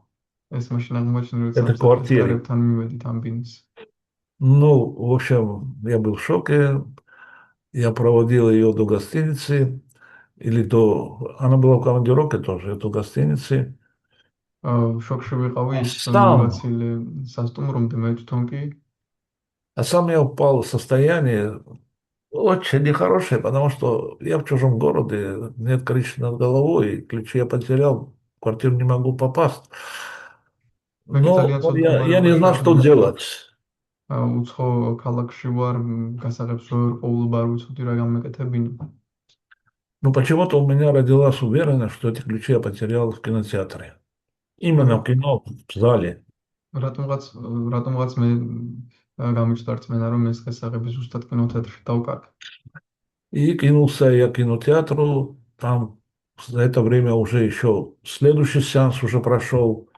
И კინოთეატრში между, გავიქეცი, ამ დროში სხვა შემდეგი სეანსიც გავიდა. между сеансами там убирают обычно, и у меня все надежды, все уменьшается, что ключи найти. Ну, потом я попросил охрану, я зашел в зал и увидел ключи под столом, под стулем, ну, под тем местом, где я сидел, там ключи, я уронил просто там ключи. და შემდეგ თხოვე დაცვას შემიშვეს და ვნახე იქ დაგდებული იყო იქ დამივარ და გასაღები ვიპოვე. И вот, несмотря на то, что там убирали, там все чистили, там все, никто не заметил эти ключи. მის Я მიუხედავად რომ вздохнул, ეკალაგებდნენ ყველაფერს და ასუფთავდნენ, ვერავინ შეამჩნია ეს გასაღები. я взял эти ключи, пошел домой. ავიღე ეს გასაღები, წავედი სახლში. И у меня уже не было никаких мыслей относительно окружения. არანაირი აზრები აღარ მქონდა გარემომცვლილებთან დაკავშირებით. Я спокойно лег спать. И, შვიდად დავეძინე видимо, Кришна меня сохранил от какой-то неприятной истории. და როგორც ჩანს, ალბათ კრიშნამ დამიცვა ცუდი ისტორიისგან. Ну вот, у каждого, наверное, есть, так вспомнить, совершенно неожиданно, совершенно невероятно. И Господь Рама объясняет это, და უფალი რამ ახსნის ამას. когда он пошел охранять мудреца Васиштху, да, по-моему, როდესაც ის Васиштху, да, ბრძენი ვასიშვას და სასწაულად წავიდა, чтобы охранять его арену жертвоприношений от демонов. რათა მისი სამსხვერპლო არენა დემონებისგან დაეცვა. Васиштха научил его владением всех видов оружия. ვასიშვამ მას ასწავლა ყველა სახის იარაღის ფლობ. Как будто ему тут нужно было, но он очень внимательно слушал. И Васиштха ძალიან вызывал, да, ძალიან ყურადღებით უსმენდა და ვასიშვთა и Васиштха вызывал каждый вид оружия ყოველი и სახის იარაღს. давал мантру Раме для управления этого оружием. მანტრას აძლევდა რამას ამ იარაღის სამართავად. И Рама уже в совершенстве владел всеми видами оружия. და რამამ უკვე სრულყოფილად ფლობდა ყველა სახის იარაღს. И появился демон, чтобы сразиться с ним. და გაჩნდა დემონი, რათა შებრძოლებოდა მას. А Рама взял Балах из Геру. травинку. Да, Рама взял травинку. То есть он не начал мантрами призывать оружие, которое там Васиштха его передал во владение. Он просто взял травинку и кинул этого демона и убил его. ანუ მან არ დაიწყო მანტრების გამოზახება იარაღების, უბრალოდ ბალახის ღერო აიღო ეს სრულად დემონს დამოკლა. То есть, если Господь хочет что-то уничтожить или что-то создать, или что-то сделать, это уже выполненный факт, это уже случившийся факт. ანუ თუ უფალს რამის განადგურება ან შექმნა სურსას უკვე მომხდარი ფაქტია. А если Господь что-то есть вне его желаний, ему не суждено сбиться никогда. ხოლო თუ უფალს რამის შესრულება არ სურს, ეს რა ვერასდროს შესრულდება. И это великий пример причастности Господа к нашей жизни. და ეს დიდი მაგალითია ღმერთის მონაწილეობისა ჩვენს ცხოვრებაში. Это не так, что Господь создал Вселенную, вселил туда души, а сам ушел по своим делам. ისე არ არის, რომ უფალმა სამყარო შექმნა, სულები დაასახლა და თვითონ თავის საქმეებზე წავიდა. Харе Кришна. ჰარე კრიშნა. Если есть какие-либо вопросы, пожалуйста. თუ გაქვთ რაიმე შეკითხვები, ისმენთ. Мне больше нечего сказать, по-моему, то, что сказал, и то уже было лишнее. მეც ვეღარაფერს ვიტყვი.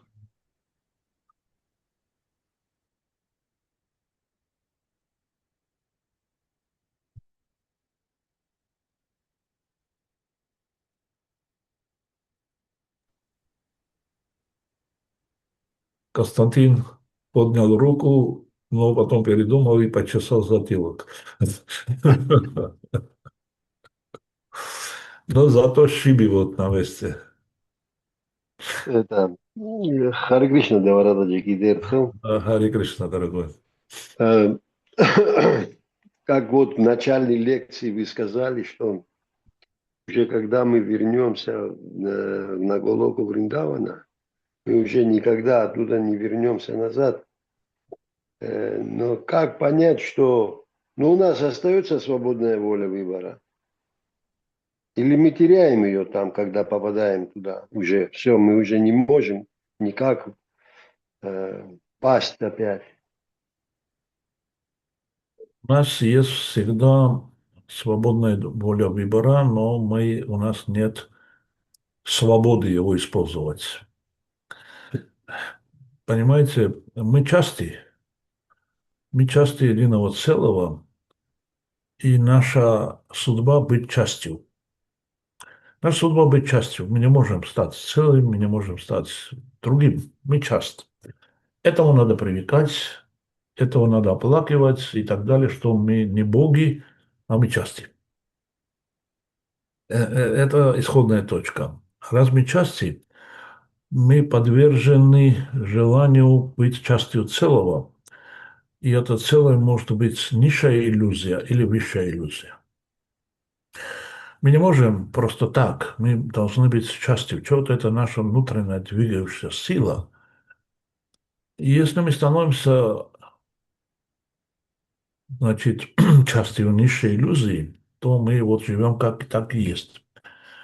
Но когда мы попадаем в духовную реальность, абсолютно чистую духовную реальность на Голоку Вриндавана, мы там тоже становимся частью высшей иллюзии. Это не значит, что наша свобода ограничивается или мы ущербны и так. Нет. Мы возвращаемся в нашем месте, на нашем истинном месте, и наше истинное место есть высшая иллюзия нашего бытия. Это высшая майя. Так же, как мой палец, находясь на своем месте, он находится под влиянием всего организма. Если этот палец, он захочет быть автономным, то он сгниет. Но находясь на своем месте, он считает себя счастливым, свободным. Но это и есть высшая иллюзия, когда он участвует в системе кровообращения, в системе живообеспечения, жизнеобеспечения всего целого. Ну, это как грубый пример. Следовательно, свобода выбора, выбор в духовной реальности, высшей реальности, как я понимаю, она не выбор между да и нет. Там выбор гораздо разнообразнее, и совершенно невероятно разнообразнее. И она идет в сторону счастья, в сторону блаженства. То есть мы всегда выбираем блаженство. Из всех возможных вариантов мы выбираем блаженство. И это выбор блаженства, это значит снова играть с Кришной, снова общаться с Ним, снова выполнять Его желания, которые есть наше желание одновременно. Потому что когда мой палец поймет, что мое желание – это то же самое его желание, тогда все будет хорошо. Вот. И наш выбор, он находится именно в такой иллюзии великого счастья. Ну, это наше естественное положение. Вот так объясняют ученые. А мы это поем, когда там попадем. Я немножко о другом спросил. Да. Я спросил, что если у нас есть свободная воля, остается с нами там, мы же можем и опять вернуться в дух, это из духовного мира опять. То есть, как бы, если свободная воля остается, мы можем опять вернуться, да, не знаю. Есть же люди извращенцы, они знают, что им будет больно, но они все равно совершают это действия Я понял, извращенные, я понял. Вот я чтобы говорю, что наслаждаться болью. свободная воля, она бывает трех типов. Свободная воля низшей энергии, которая есть инерция и отсутствие этой воли. Это материя. То есть три типа энергии. Все же есть энергия Господа, и эта энергия ученые делят условно на три вида. Это Бахиранга Шакти, наружная энергия, и у них нет, этой энергии нет воли, у этой энергии нет понимания своего существования. Есть Антаранга Шакти, внутренняя энергия, их воля – это постоянное стремление к блаженству, постоянно лучше, хотим лучше, хотим лучше, и это происходит в общении с Кришной, и там не рассматриваются другие варианты. А пограничная энергия, татастха Шакти, у него есть выбор. Вот как раз здесь есть свобода выбора. Ты можешь выбрать между материей и духом. Ты можешь здесь выбрать между материей и духом, и никто не ограничивает эту твою свободу выбора, которая на самом деле является ошибкой. Никакой свободы выбора души нет и не было никогда. Душа есть часть, и у него нет выбора быть целым или частью. Это естественно нет такого выбора, это иллюзия все, это выдумки. Это свобода выбора. Поэтому на высшем уровне развития человек молится, да будет воля твоя. То есть не моя. Тогда палец понимает, что жить по воле всего тела – это счастье, а нет другого выхода. Нет другой реальности нет просто. Не просто ограничена наша воля, просто нет другой реальности. А эта реальность, она безгранично разнообразна. Да будет воля твоя. То есть я уже жил по своей воле, пользовался свободным выбором, который ты мне дал. Я понял, что она, это воля, свобода выбора, как зайцу шпоры. Я никогда нормально его не смог пользоваться им и никогда ничего приличного не мог добиться этой свободы. Поэтому да будет воля твоя. Не моя свободная воля, а твоя воля. Как ты Да, но желаешь? это и есть воля свободного выбора. Да?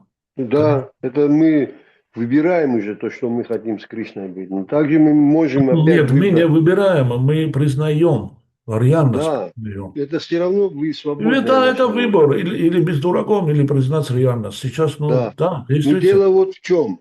Дело в чем, именно мой вопрос не заключается там, татарство, какая разница. Где бы Да. мы ни находились, мы же все с духовного мира пришли. Ну, значит, мы А, воспользовались этим свободным выбором неправильно, ошибочно. И я говорю, да. даже если мы будем там, все равно эта свободная воля выбора, она с нами Нет, остается, нет, фундаментальная наша, нет, наша нет, это, как его. нет, нет. Мы же, тогда диктатура происходит. Я скажу, это да, это уже давным-давно этот вопрос стал спорным. С духовного мира никто никогда не падает. Никто никогда не падает. Никого там не возникает желание сделать выбор. Там все желания, желание Кришны и желание частей одно и то же. Там нет никакого выбора, то есть никакой необходимости выбора. Оттуда никто не падает. Падают те, которые никогда не были дома, но их дом все равно существует. Вот татарская шахти как раз и значит того, что они находятся где-то в сиянии Брамаджьоти, где-то находятся там в сиянии Брамаджьоти, и у них есть выбор или туда, или туда, или туда, или туда. А тот, который попадает туда, наверх, все, он никогда не падает, на нем невежество не действует. А это невежество просто-напросто. Это не свобода выбора, это невежество. Остаться невежественным или освободиться от невежества. Мы должны Ну, так хорошо или понимать. иначе, свобода воля выбора, она считается как бы наша неотъемлемая часть. Иначе мы тогда попадаем в становимся жертвой диктатуры. То есть, да? Нет, мы становимся тем, кто мы есть.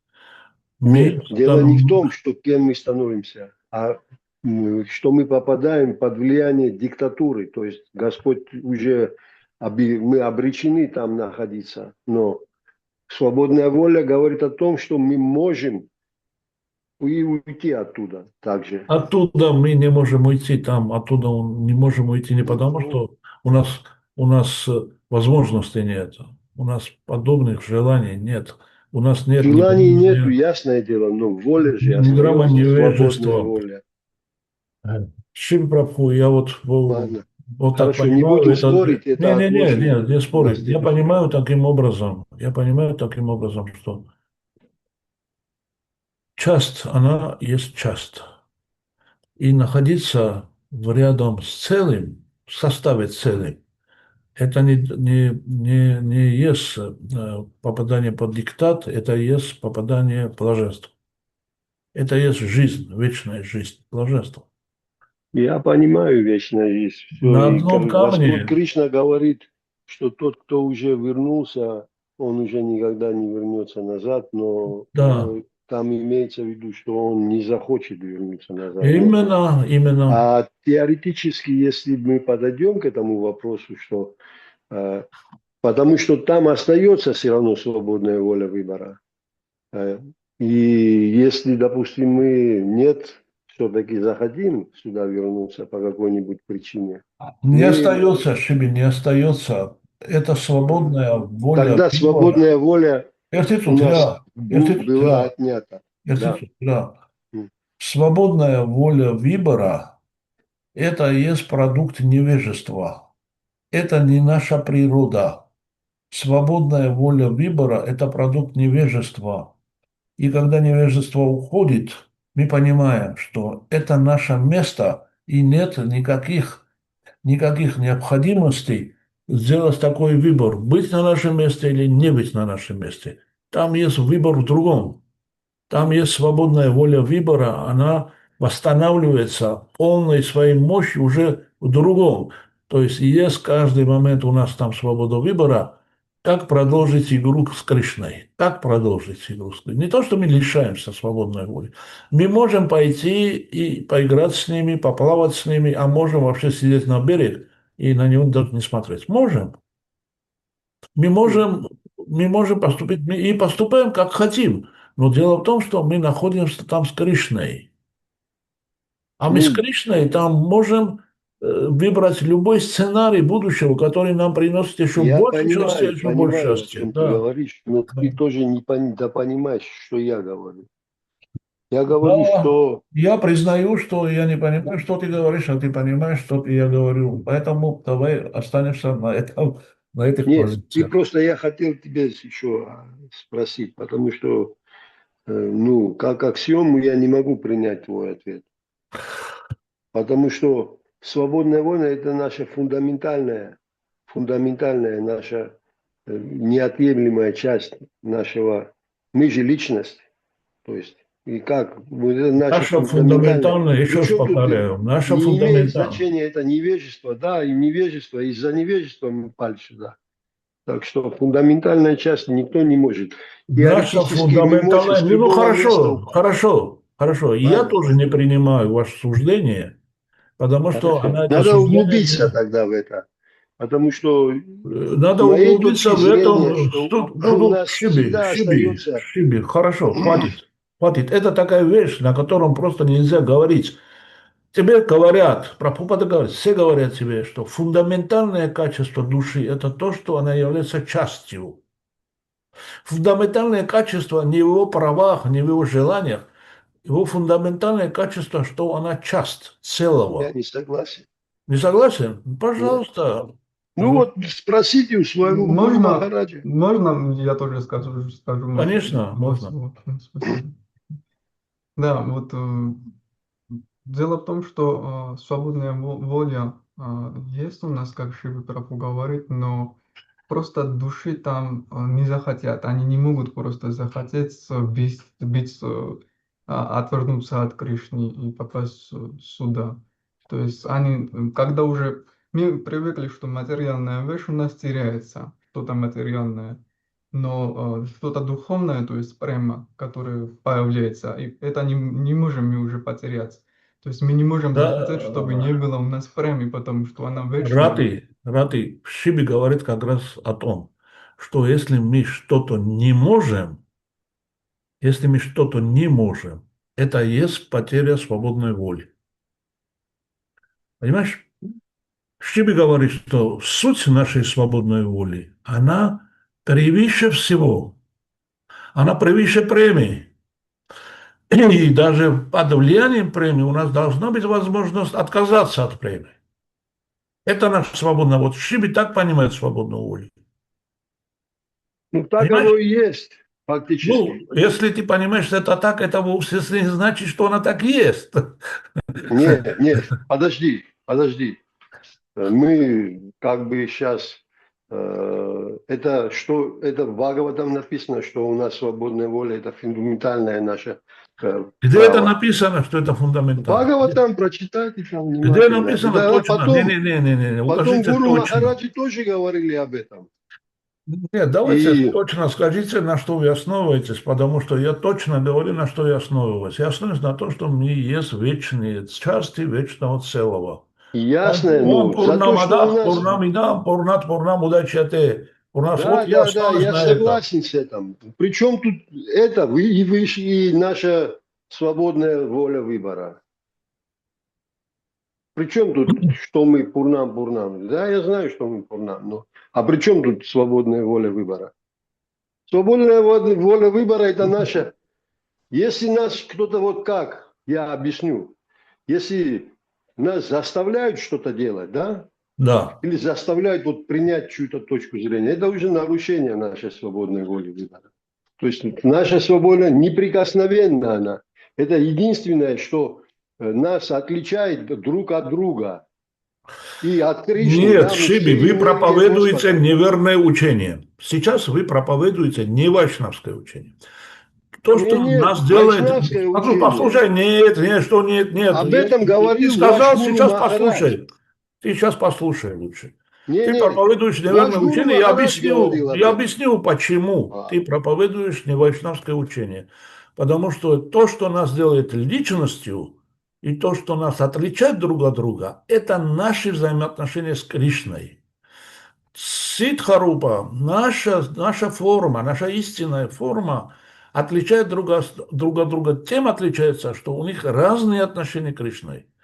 Электроны, которые крутятся вокруг ядра, они друг от друга не отличаются, ни один ученый не может отличить один электрон от другого. Они отличаются только по орбите, по которому крутится. Вот орбита вокруг Кришны отличает друг от друга нас и делает нас личностью. Теперь, что касается свободы выбора, у души есть всегда свобода выбора. И в духовном мире у него всегда есть свобода выбора. Всегда. Потому что из всех возможностей, которые перед ним возникают, он может свободно выбрать любого. Но перед ним никогда не возникнет идиотизм покинуть Кришну. Не возникает. Свобода выбора это что однако мы значит? уже здесь.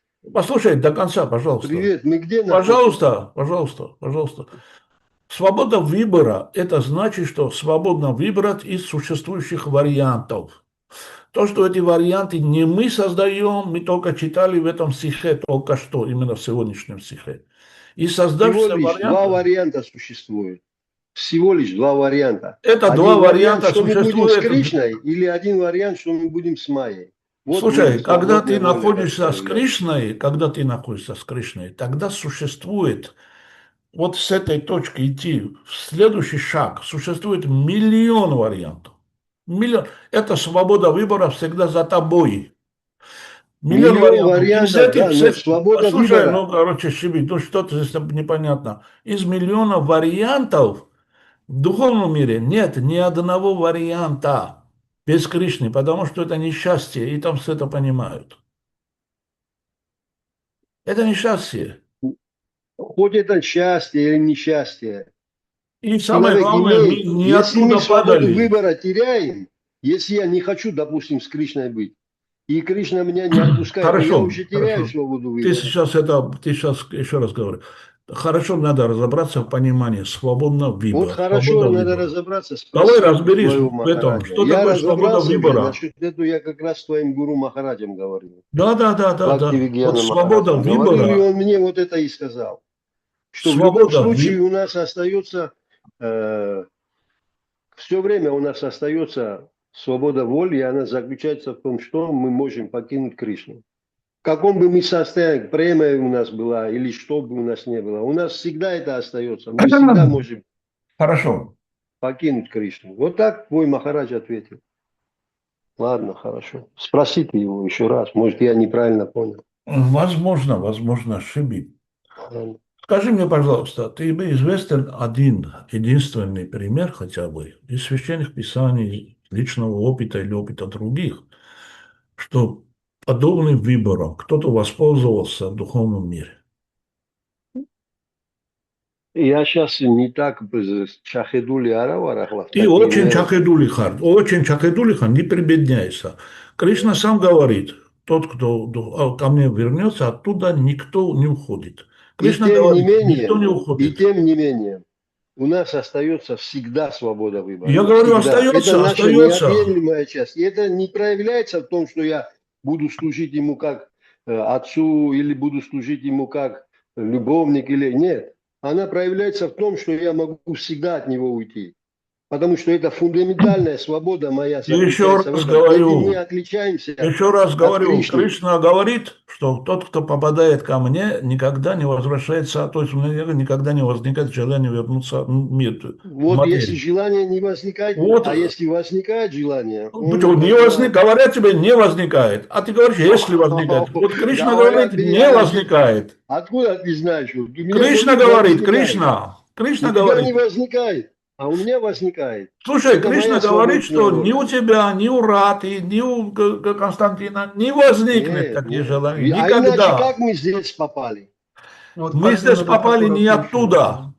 Оттуда, имно оттуда мы Нет, попали. Шрила Вот все, Прабхупада, на Откуда? этом, на Значит, этом и мы закончим. я изначально все процитирую. дети Я Господа, могу значит, мы процитировать оттуда Бхактивинода попали. Тхакура, что он говорит, что мы не попали сюда из духовного мира, а попали из пограничной среды. Там есть цитата прямо. Да, А в да. пограничную энергию как мы попали? Это наша Это наше вечное катастрофа. положение, от которого мы Нет. можем оттолкнуться. Мы же все родились от Кришны. И как мы, значит, мы оттуда попали, потом попали туда, потом попали сюда, а потом попали вот сюда. Ну, здесь Даже не не об Миката этом сейчас Шакти, речь, это как откуда мы мы куда родились в попали. Антаранга Шакти. Я сейчас не говорю о том, что, откуда мы куда попали. Я говорю, что эта свободная воля, это высшая наша свобода.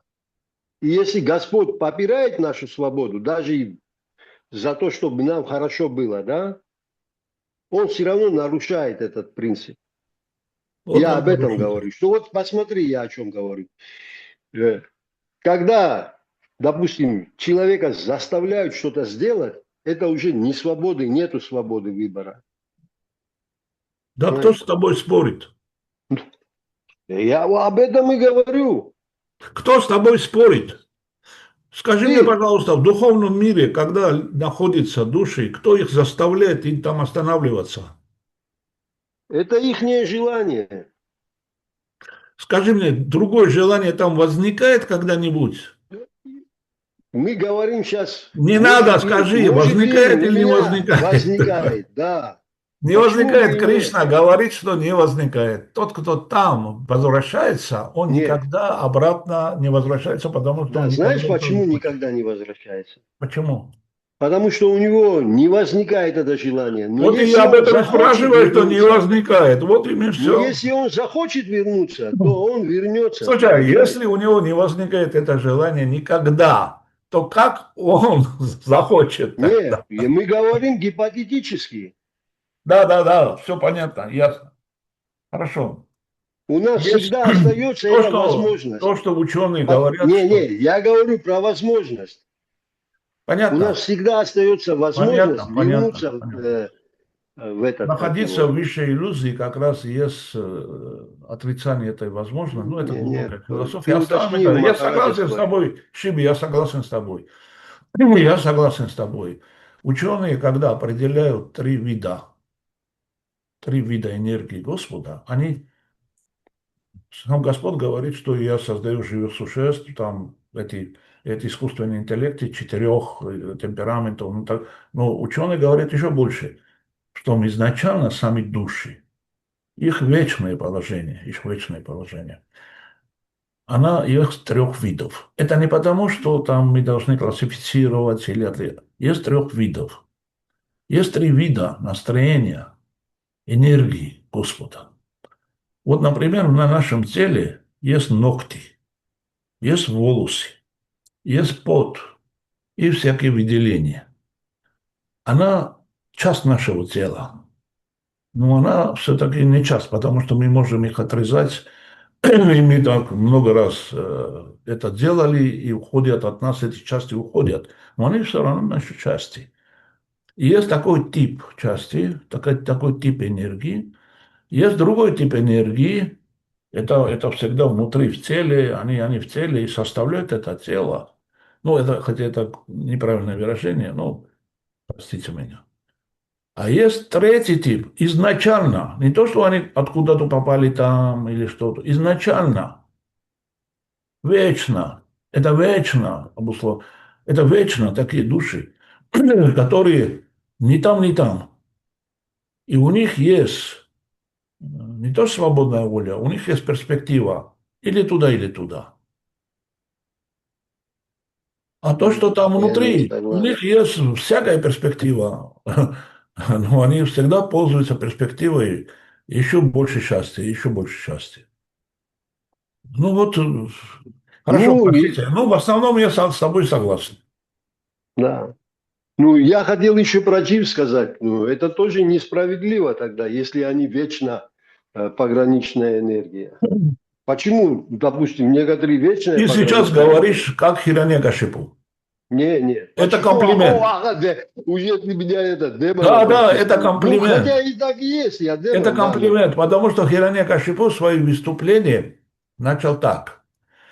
Наши жалкие враги, полубоги, решили сразиться с нами, уничтожить нас, но у них ничего никогда и не получится. А Господь, который занимает такое положение, Он несправедлив. Он несправедлив, потому что всегда занимает сторону богов. А нашу сторону Он ни разу не занял. Он несправедлив. Понятно. Но я говорю сейчас про дживы, Это которые суммум бонум. Господь есть суммум бонум. томум бонум, да, ну, Да, то тогда есть там мы нету ущербные несправедливости. получаемся. Хотя говорится, что мы не ущербные. Мы изначально вечная у нас, наша форма, как и у Господа такая, изначально. Мы не Ну, можем быть смотри, что ты ущербными. называешь И ущербным. не можем мы быть Ученые говорят, постоянно, что вечно. у нас есть 75% всех качеств, которые есть у целого у Бога. 75%. Да. Но остальных 25% нам не хватает. Мгм. Остальных 25% нам не хватает. В этом отношении мы можем сказать, что мы вечно ущербные. Но мы вечные Ну да, части вечного целого. И да. ничего обидного в этом нет. И несправедливости в этом нет. Нет. Мы можем Сейчас обвинить не об Бога, что этом почему говорится. Он не рождает полноценных целых. Что за у него Нет, такие процессы? не об этом я говорю. Я Да. говорю о том, что э, эти дживы, они тоже туда упали, в это пограничное положение. Они, Они были вечно можно, там. если вечное они тогда там, тогда они не могут освобождение получить. В этом есть вся суть милости Бога и учения вайшнавов. Я в этом Нет, вся тогда суть. это уже не Послушай, вечное послушай, в положение. чем суть? Суть заключается в том, что человек может вернуться домой, где он не был никогда. Вот это и есть парадокс. Он может вернуться дома, там, где он никогда не был. Но Но дом там уже подразумевает то, что он там был. нет, вот это и есть, что его место там всегда есть. Всех живых существ место там есть. Но они не оттуда падали. Это возвращение дома, где тебе еще не было А откуда никогда. тогда они падали, если источник всего Господь? Она есть источник, Господь есть Да, а источник. откуда мы тогда упали, что так неприлично упали, что вечно теперь будем мучаться здесь? Мы не упали. Наш Ну а как мы источник, тогда здесь очутились? слушай, наш источник Господь. Из-за Не-не-не. этого то наш источник То же Господь был самое вечно. повторяешь уже. Нет, аргумент не принимается. То же самое Пожалуйста. ты не можешь повторять на все Тебе мои говорят, доводы. что есть три вида энергии. Тебе не говорят, что эти три вида энергии Причем тут друг три из вида друга энергии? истекают. Да, есть эта энергия. Это уже обусловленность. Скажи мне, пожалуйста, в Есть Бхагавад-гите, вечное, мы когда не обусловлены. Есть когда мы обуславливаемся, становимся пограничной энергией. нет, когда обуславливаемся, не там становится пограничное. Мы с пограничной энергией обуславливаемся. Нет. А как Раз мне мы это? пословились, Нет. а потом мы более падаем, это уже падшее Пограничная энергия – состояние. это Пограничное. духовное. Пограничная энергия – это духовное измерение, и у него есть склонность, желание жить как Кришна, и как раз потом он обусловливается, то есть на него воздействует материя. На него воздействует Ты материя. имеешь в виду джива, это все считается уже пограничная энергия, да? Все дживы уже Все, считаются которые пограничными. здесь находятся, это все с пограничной энергией. Не Все. здесь находятся, а все, что существуют. Подавляющее большинство живых существ, они общаются с Кришной, находятся там, в духовном мире. Но Подавляющее они тоже большинство. дживы. Они есть живые, Да. вечно Раз освобождают. джива, она находится ниже уже, чем другая джива, значит, она уже обусловилась каким-то образом. Ну, То ты есть, можешь обусловленность назвать это что угодно, и но поэтому ты становишься пограничная энергия. И не чтобы становишься, освободиться, ты должен опять свое истинное положение занять. ты Значит, не ты становишься должен выйти из пограничной этого энергией в себе. пограничного положения, должен выйти и занять. Ну, так, вот логически Пограничное так. положение, оно вечное. Пограничное положение, оно вечное, как и все. Вечное. Кришна говорит, это 8 моих отдаленных энергий. Он говорит так, значит, мои пхина паракрития шатха. Хумира по аналогию, Я каману сейчас тебе мудхировать. скажу Это тогда, что пхина такое паракрития шатха. с Это 8 с моих, моей одну точки секундочку, зрения. 8 моих отдаленных энергий. Но есть энергии повыше. Это живые существа. То есть он не говорит, что эта низшая энергия, она произошла откуда-то из чего-то, что это высшая энергия, более высшая, эти существа, они упали откуда-то. Нет, они есть.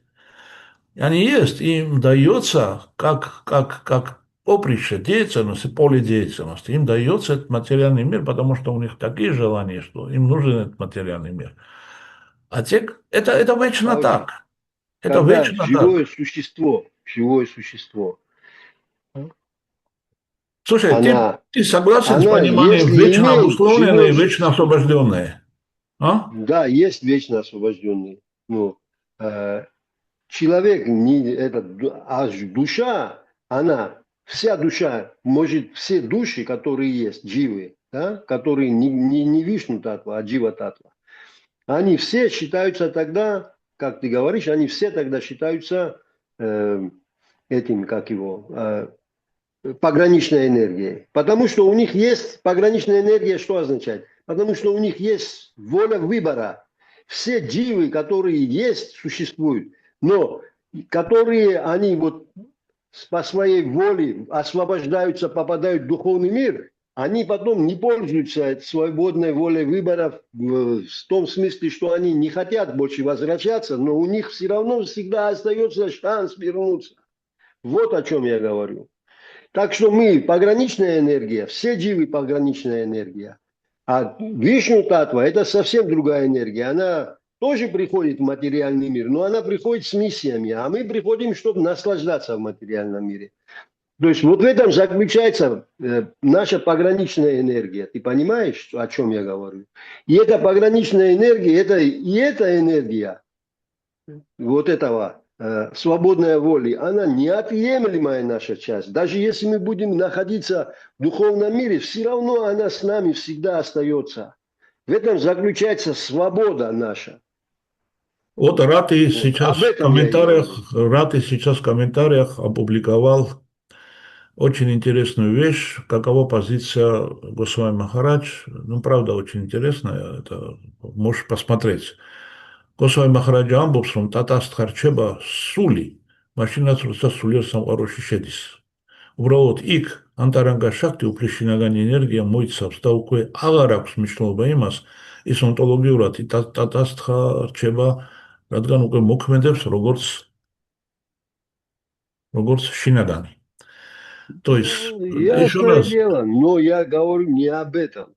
Я говорю, что так утверждать, что вот Шиби, мы карги, уже рамо оттуда не гивида можем შენს რა. упасть. Невозможно. Сейчас Потому что გამოვიდეთ наша იქიდან, გამოვიდეთ იქიდან, რაც არის ცხადი. То, что есть абсолютно непоколебимое, и то, что есть абсолютно бесспорное, давай будем исходить из того, то, что мы признаем основой. Мы можем спорить до потери сознания, пока мы я не признаю признаем. лично вот эту основу. Если мы не признаем какую-либо общую основу, я предлагаю тебе признать общую основу слова Кришны, что с духовного мира никто не возвращается. Но Если вернется ко мне, об никто этом не как раз возвращается. была речь, когда я разговаривал с своим Да. Махараджем. И я сказал, что вот такая, вот так, как ты сейчас мне говоришь. Он мне сказал, все равно у нас остается возможность свободного выбора. В любом случае, где бы мы ни были, в каком бы мы состоянии татаста шакти были. Это с кем, когда вы говорили, с кем? Это остается, Висрой Лапаракет, с кем говорили? Твоего гуру Махараджа. С моим или с твоим? Да, с твоим гуру Махараджа. Бхактивигьяна Госвами, да? Бхактивигьяна Махараджа, да. И вот он мне сказал, что свободная воля остается у нас в любом случае, где бы мы ни находились. И мы можем... Дело в том, что мы не хотим уже оттуда уходить. Это совсем другое. А то, что мы можем все-таки уходить... То, что мы не хотим. Шиби. Потому что это наша фундаментальная... Шиби. То, что мы не хотим оттуда уйти. То, что не хотим. Почему? Почему не хотим? Потому Да. что мы знаем, что уже там нам ничего хорошего не светит. Да, то есть у нас шанс есть вернуться, но не возвращаться, потому мы что не там возвращаемся, потому что не хотим. не хотим.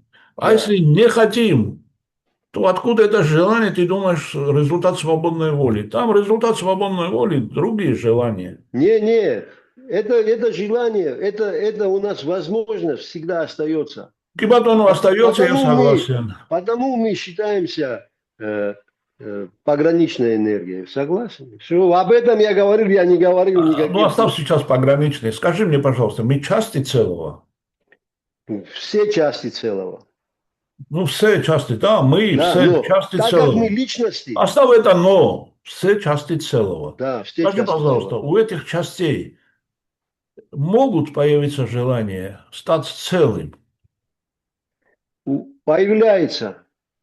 И это Хорошо. заблуждение. Часть целым, Ясно, что ясно. сказать. Скажи, пожалуйста, Слиться с Господом. подобные желания появляются в духовном мире?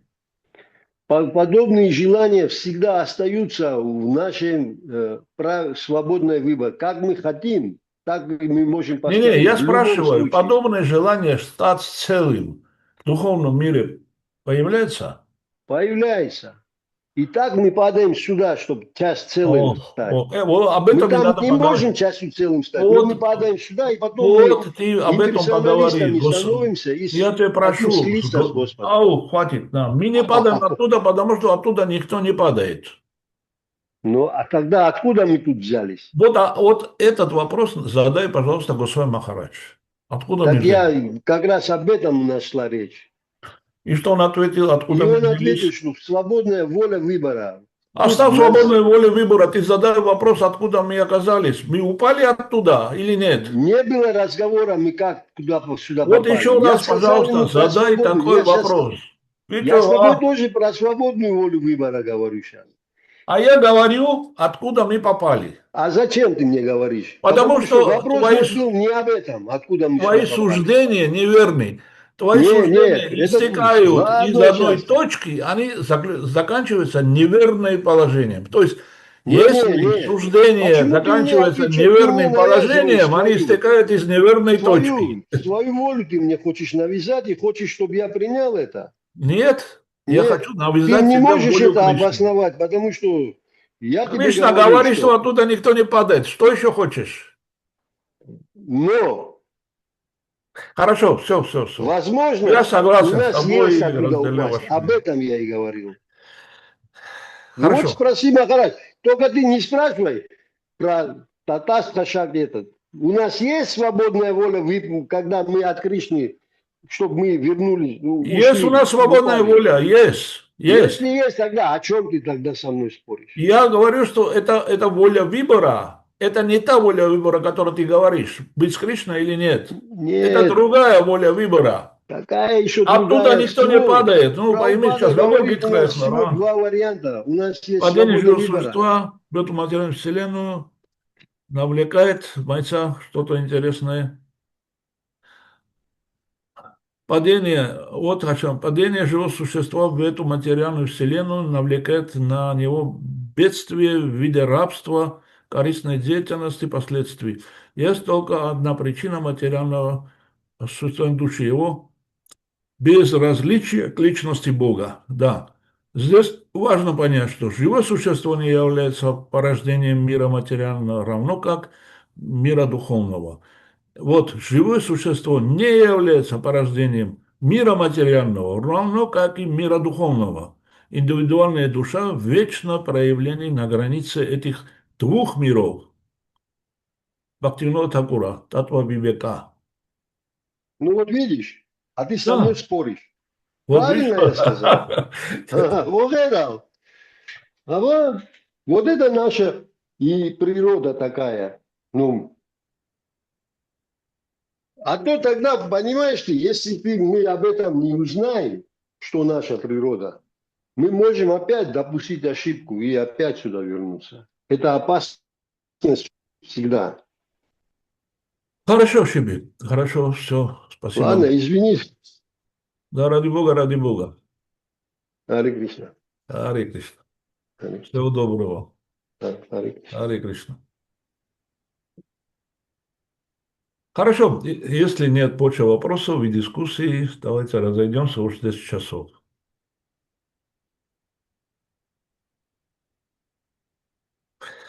Все, аводи цапсепши. Харе Кришна, разошлись по домам, нас ждет просад. Харе Кришна, Андрупа. Харе Кришна. Брат, ცოტახან შეიძლება შეყომდე? А, ან არ მინდა, არა, მე დაგირეკავ რა. Карги.